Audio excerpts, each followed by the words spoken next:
Somewhere in Connecticut, in a quiet estate surrounded by trees, an 86-year-old man just made a decision that almost nobody noticed. No press conference, no interview, no headline splashed across financial news. Just a series of quiet moves, made over a few short weeks, that would make any serious investor stop and ask one question. What does he know that we don't? His name is Ray Dalio, and if you don't know who he is, you should. He built Bridgewater Associates out of a two-bedroom apartment in New York City. Today, it manages over $150 billion. He predicted the 2008 financial crisis while most of Wall Street was still throwing parties. He predicted the debt crisis unfolding right now, years before anyone else dared to say it out loud. And every single time markets have panicked over the last 4 decades, there's one name people whisper before they whisper any other: Ray Dalio. So when a man like this quietly rearranges his entire portfolio in a way that breaks from everything he's done for the last 20 years, you don't just scroll past it. You pay attention. Because Ray Dalio doesn't move on instinct. He moves on decades of studying economic cycles, debt cycles, and the rise and fall of empires, patterns that repeat themselves over and over throughout history, whether we want to admit it or not.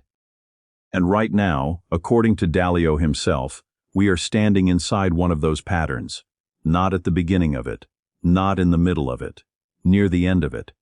The part of the cycle where debt becomes unsustainable, where trust in currency starts to crack, and where the people who see it coming quietly protect themselves, while everyone else finds out the hard way. This video is going to walk you through exactly what Ray Dalio just did, why he did it, and why almost no one in mainstream media is talking about it. But first, you need to understand something most people get completely wrong about how economies actually work. And once you see it, you will never look at your savings account the same way again. Here's what almost nobody understands about money, and once you do, everything Ray Dalio has been doing over the past few months will suddenly make perfect sense. Money is not wealth. Read that again, because your entire financial future depends on understanding this one distinction. Money is simply a medium of exchange. It is a piece of paper, or more likely today, a number on a screen, that society agrees has value. But that agreement can change. That agreement has changed, over and over again, throughout every civilization in recorded history. Wealth, on the other hand, is the actual production of goods and services, the real things people need and want. Food, energy, housing, technology, resources. Money is supposed to represent a claim on that wealth. But when governments print more money than there is real wealth being created, that claim starts to lose its value. Slowly at first. Then all at once. This is exactly what Ray Dalio spent years studying, and it's the foundation of what he calls the long-term debt cycle. It typically lasts between 50 and 75 years, and most people alive today have never lived through the end of one, which is exactly why most people can't see it coming. The cycle begins with very little debt in the system. Currency is trusted. Credit is tight. Growth is slow but stable. Over time, as trust builds, borrowing increases. Governments spend more than they collect in taxes. Central banks lower interest rates to encourage even more borrowing. Consumers take on debt to buy homes, cars, and lifestyles they couldn't otherwise afford. Businesses take on debt to expand faster than their actual earnings would allow. And for a while, this feels incredible. Markets rise. Asset prices soar. Everyone feels richer, because on paper they are. But debt is not free money. It is future spending, pulled forward into today. Every dollar borrowed today is a dollar that must eventually be repaid, with interest, using future income. And at some point, the total amount of debt in the system becomes so large that the interest payments alone start consuming a massive share of government revenue. This is not theory. This is happening right now in the United States, in real time. The U.S. government currently spends more money paying interest on its national debt than it spends on national defense.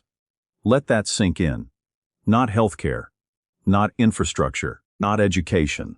Interest payments on debt that was already spent, years ago, on things that no longer even exist. When a government reaches this point, It typically has only a few options, and Ray Dalio has outlined these options publicly, many times for anyone willing to listen. Option 1. Raise taxes and cut spending dramatically, which is politically painful and almost never happens fast enough to matter. Option 2. Default on the debt outright, which destroys trust in the currency and the country's financial system instantly.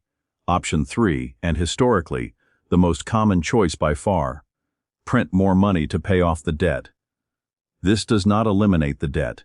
It simply transfers the pain from the government to every single person holding that currency, because printing more money without producing more real wealth devalues every dollar already in circulation.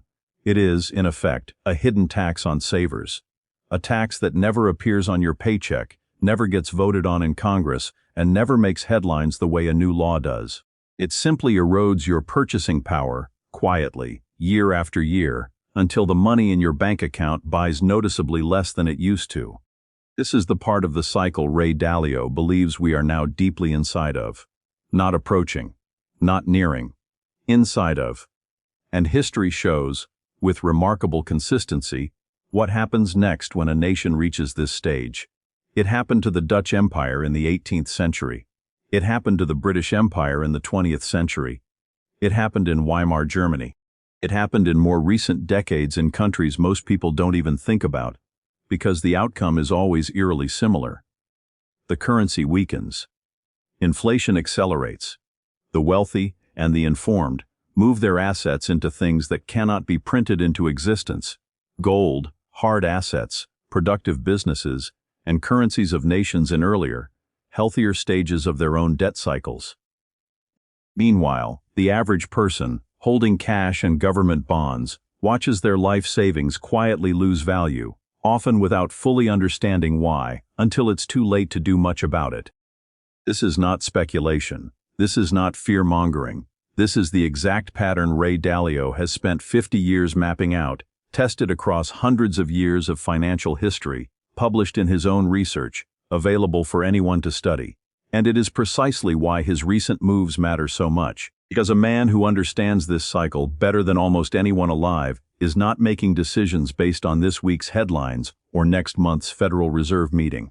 He is positioning for what he believes comes next in a cycle that has played out the same way, generation after generation, for centuries.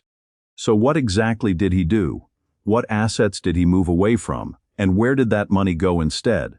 That's where things get interesting, because the specific moves he made tell you exactly what he thinks is coming, and how much time he believes we actually have left. Over the past several months, Ray Dalio has quietly shifted a significant portion of his personal and institutional exposure away from traditional government bonds, the very assets that are supposed to be the safest investments in the world. That alone should raise an eyebrow, because for decades, bonds were the cornerstone of conservative wealth preservation. But Dalio has said openly that holding long-term debt from over-indebted governments right now is one of the riskiest things an investor can do, not the safest. Instead, a large share of that capital has moved into gold. Not gold mining stocks, not gold-backed paper certificates, physical gold, and gold-related holdings that cannot be printed, diluted, or defaulted on by any central bank. Dalio has called gold the ultimate hedge against a system where money itself is losing credibility, and his own fund has increased its gold-related positions multiple times in recent reporting periods, a pattern he has repeated at nearly every major inflection point of his career. Alongside gold, he has also increased exposure to nations outside the United States, particularly economies earlier in their own debt cycles, with stronger fiscal discipline and less currency risk. This is a deliberate diversification away from being overly dependent on any single currency or government, a lesson he has repeated for years but rarely acted on this aggressively. And perhaps most telling of all, he has continued to warn, publicly and repeatedly, that cash is not a safe place to hide, because in a world where governments are printing money to cover their obligations, cash simply becomes a slower, quieter way of losing your wealth. So what does all of this actually mean for you? It doesn't mean panic. It doesn't mean liquidating everything you own tomorrow morning. What it means is paying attention to a pattern that has repeated throughout history. recognized early by one of the very few people who has consistently called these shifts before they happened. Ray Dalio isn't reacting to headlines.